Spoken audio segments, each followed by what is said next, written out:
Hey YouTube, this is Matt with PG Prospecting. Just wanted to make probably going to end up being a longer video here, but going over basically using Google Earth, Lidar mapping, geologic mapping, and other things that are available online to help you prospect and to help you figure out better locations to try and ask permission for on the East Coast and figure out stuff on the West Coast too.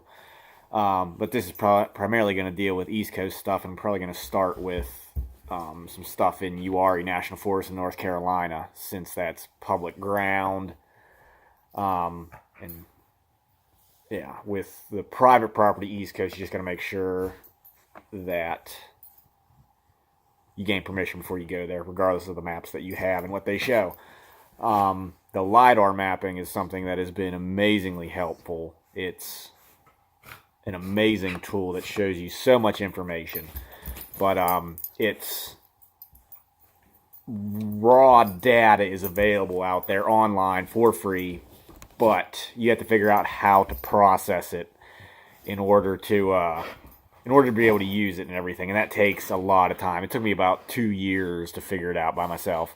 Now, if you're a GIS person who works in that field, then you'll know how to do it easy. But the programs themselves are complicated to learn and everything, so that can take a little time. Or I'm also willing to help people with it, and I mean, I'm just generally still trying to figure out how to do that, but probably do about $5 a tile or something for making LiDAR maps for people if you're interested in them. But let's get to it, and we'll start with some stuff in Uwharrie National Forest and some of the mines in that area. So we'll switch over to the computer screen and get to it here. My dog is jumping all over me right now. Come here, Jack. Yeah, right here.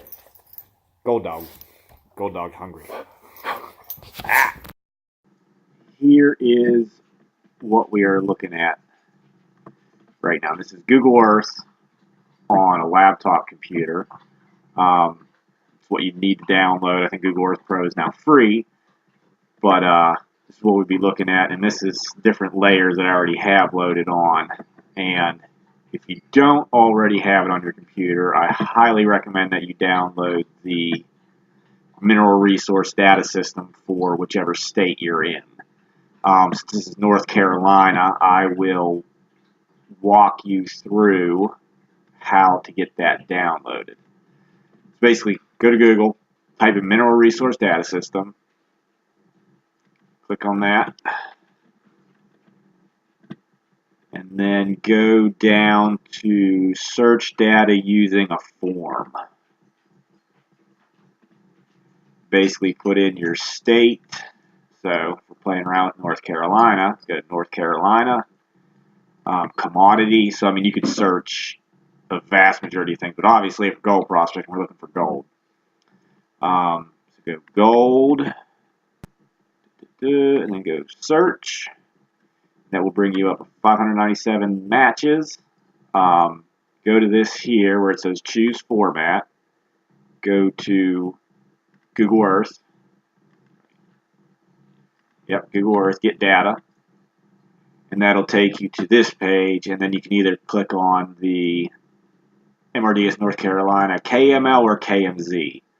The KMZ, I think, is a smaller format, so it won't take as much space on your computer, but both will work equally well. Download that, open it, and then that becomes this tab on your computer here. Mineral Resource Data System will just show up as, when you select it, all gold mines in the state of North Carolina that are documented will show up. And through that, you can get a lot of information. So here in Uwharrie, we have the Island Creek placer, which is one we're going to be playing around with. If you click on that, computer being a little slow, it'll bring this up. But you want more information than this, so go to, click on the record here. It will bring this up within Google Earth.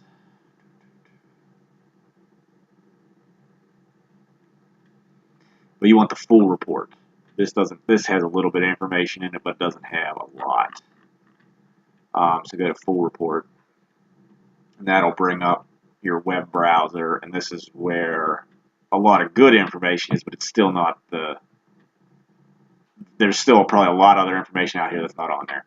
Basically, it tells you comments on the commodity, small gold placer workings, the ore, which is gold, that's not very useful, some of the rock types and strata that it's in, so the Uwharrie Formation, which is a felsic metavolcanic, general form here, since it's a placer, they're calling it channel fill, and it goes through and just talks about some basic information on what was going on. Placer operations along Big Island Creek and its tributary, Little Island Creek, small tributary of the Uwharrie River.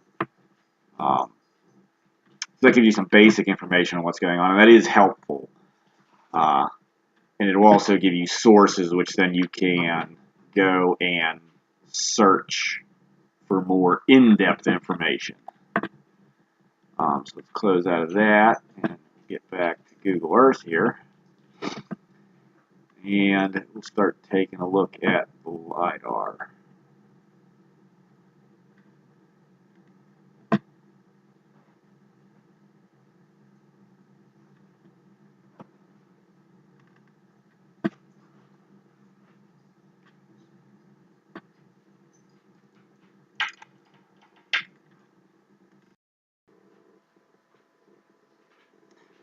Okay, so we're looking at Uwharrie. Let's say you wanted to prospect somewhere in Uwharrie and go in Pan. So even with the layers and everything that I've loaded, which would be the Mineral Resource Data System, and I've also went online and found a trail system KML overlay for basically, I think it was all national forests in the U.S. This is what the red lines are, trails in Uwharrie that you can hike on. So, okay, you're looking at that, you can see, okay, there's a Island Creek placer there, what they call the Dutchman's Creek placer there, and then we have the Moritok mine down this way. So, working with pans, small shovels, we're going to think placers are going to be their best bet. So, we look at the information for this, and I mean, you can zoom in, you can't see much, even if you scroll back in years to try and get rid of, see if there's any year that has less leaf coverage. You're still not really going to be able to see, like, okay, so this 2017 here has a lot less leaf coverage. Okay, so you can see the creek a little bit around the Island Creek placer, and over at the Dutchman's Creek placer, you can kind of see where some of the stuff is running, but you point in the map, and that's about it. You really don't know the size of the workings. The history will show you a little bit, but it's always like, where's the best place to focus your time at, since you have a limited amount of time, it looks like you get a decent hike in. That's where the Lidar maps come in. Now, normal topo maps will show you the creek name, topography a little bit. It can be helpful, but once again, you just basically have a point in the map. This is where it is, Island Creek placer. Well, is it? I've actually come to find that these little points they put in the map are sometimes not very accurate, one, and then there could be a lot of other workings around there that are spread all out in these areas that you don't know about. They're possibly associated with that, but they're possibly not. So, let's take a look at what you can see with Lidar. And these will take a little bit to load. They're large files and fairly computing intensive.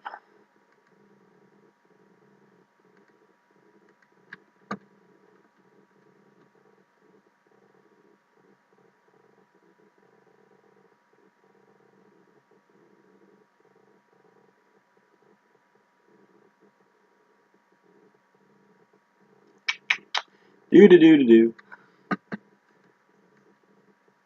Bogs down the system, definitely. So you have to load much more than 6. It starts really being cumbersome. Okay, they're loaded and we have control back. So, okay, now we can see a bit more. The colors that you are seeing, blue is lower elevation, green is medium, and then like the dark brown is high elevation. Somewhat useful. Thing is I made these these four tiles at a different time than these ones, so these colors don't match. But, okay. So Island Creek Placer. As you zoom in now, you can actually see, if you look at all these little anomalies, these are all probably tailing piles and workings in that valley bottom. And then it looks like they really finding something heading up this way and did a very large trench or something. But there's a lot of digging right up in here, going up into this little valley. Probably tracking down the source. And also, this does show topos as well. There's very light gray lines there that are 5-foot contour intervals. So now, this is Island Creek Placer, okay? Cool. You can see that. But as you start to look around, we'll go over to the Dutchman Creek Placer. Honestly, I think this is misplaced. I think this one is wrong, because I'm looking at this stream bottom here, and it does not look placer worked to me. Could be lightly, but it's not really showing up. And that's where this comes in, is that location is most likely wrong. So you start looking around, trying to find it, and okay, so we got some workings here in this little small feeder valley that go up, up, up, up, up, and then it looks like they found the hard rock source and sunk some shafts and pits looking for a hard rock vein up in these hilltops. And as you start playing with Lidar or getting and figuring it out or buying some, you start to get an eye for what's been worked and what hasn't. These streams here do not look worked. This, you can start to see those anomalies. And if anything, what it gives you is when you get out in the field is you can pinpoint, okay, well, I may not know what this is, but it's an anomaly. It's something to go check out when you are in the field. And then as you come down this way, this area right here looks placer, and it looks like they started heading up this valley too, which I did not make that map. And it looks like they were up in this hillside for hard rock. And this is probably the main area. I'd call Dutchman Creek Placer, not where they showed. And then also, this is interesting too, because now we're looking at, so here's where they call Dutchman Creek, which actually looks like it should be either here or here, which is pretty far off. Island Creek Placer, pretty close, right in that hot spot of workings. But now all these other valleys, if you start to zoom in and look at them, this whole little valley right here, coming up here, is fairly heavily placer worked. Could be part of Island Creek Placer, but that pin, if that's all you had, you'd only be looking there.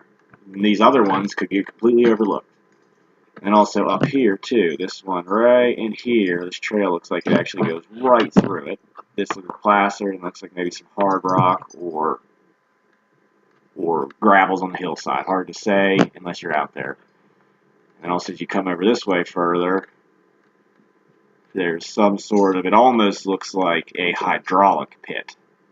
That is kind of what that looks like, or it could be a very large, deep digging or collapsed underground workings. So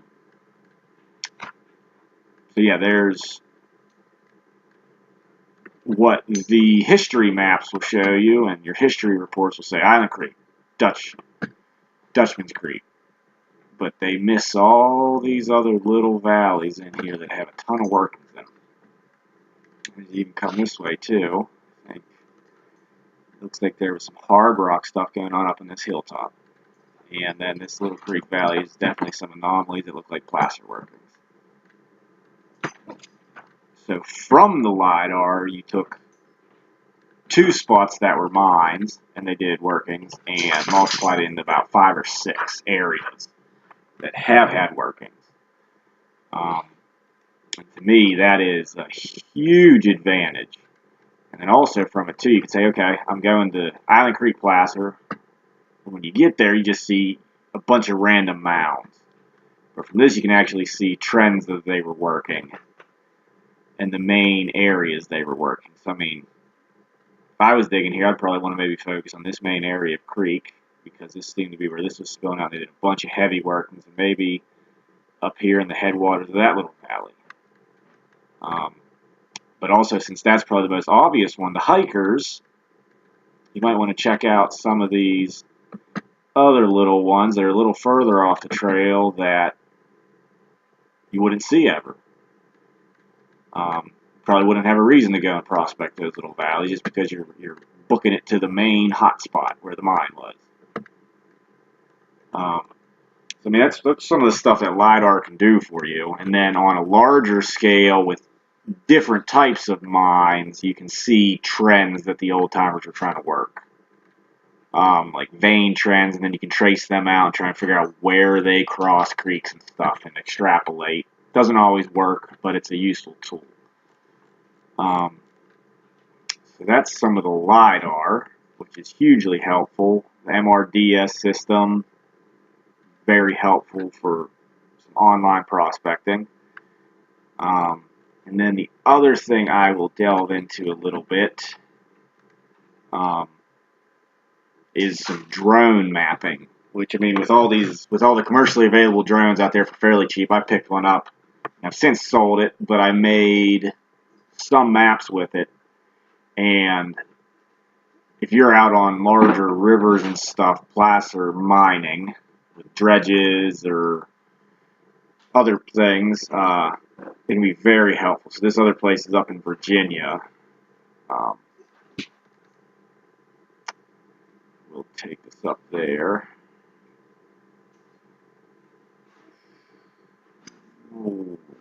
And we'll give it some time to load. Okay. So here is this section of the James River. I took a boat up here and wanted to take some video. So I also did a small mapping. I set up a mapping program with the drone and had it fly a mapping program. This is what you normally see Google Earth. I mean, it's pretty good detail. You can see this is probably bedrock outcropping, a main channel, other rock outcropping. Then the definition of the photos from the drone compared to Google Earth is just outstanding. Give us a little time to load. So now as you zoom in and stuff, you can zoom in even more, and just the definition of everything you can see going on. So if you were constantly working a spot and everything, you could actually map your progress working through an area, which is helpful to know then what you've worked and what you haven't as you come back and forth to the spot over the year and in different years. I mean, so you zoom in here, you can see the definition of all this bedrock, and if you take that away, you're looking at a big blurry blob on Google Earth. Put it back, and it's like nice high-def photos. So drones can have a huge application for mapping your progress and mapping a river as it somewhat changes year to year. Excuse me. Another thing I do with Google Earth, which I've found helpful, is I keep a database using pins like this. So I was up here dredging. Okay, so and I wasn't. Or just using this as an example. Okay, say I dredged here behind this big boulder. Well, on that date, I would go like MH. Today's date 02/12/19. And then if I did multiple sample holes, you go S1. And then I would write up a short description of what I ran into, say like a foot of flow sand, followed by cobble hard pack with then decomposed bedrock, State kind of the amount that you found, and this is also part of the reason why I track the amount of gold that I find each day, so that I can come back and plot on a map. This was 1 gram. This over here is 2 grams. This is 1 gram again. 3 grams, 4 grams, and you can start to find trends and track down your pay streaks. If you don't record it, I've found you forget quite quickly exactly what you were finding where, especially if you keep frequenting a spot, it just all starts to jumble together. So I find that to be a helpful thing to do. Okay, before we finish up here, just one thing about the Lidar is, if you're interested in it, contact me at PG Prospecting on Facebook, or through YouTube here. Send me a message, and we can work and see what you want and how to get it to you. I can currently make Lidar maps pretty much for almost all of Virginia, almost all of North Carolina, both of those with the exception of the western areas of the state. Formats might not be that KML overlay for Google Earth, just because some of the areas don't seem to want to overlay. I get you a map of some sort that has that same information. And I was thinking maybe pretty much do about $5 a tile, and go from there. Other spots in the U.S., still trying to work on figuring out how to render those areas. Currently, Tahoe National Forest in California, I can do a good bit around the American rivers and some of the Yuba. So, I think that'll wrap us up for that. Please comment, like, and subscribe, and don't forget to ring the bell, and we'll try and be back with more videos like this and more prospecting videos out in the field. Thanks, and I hope you guys have a good evening.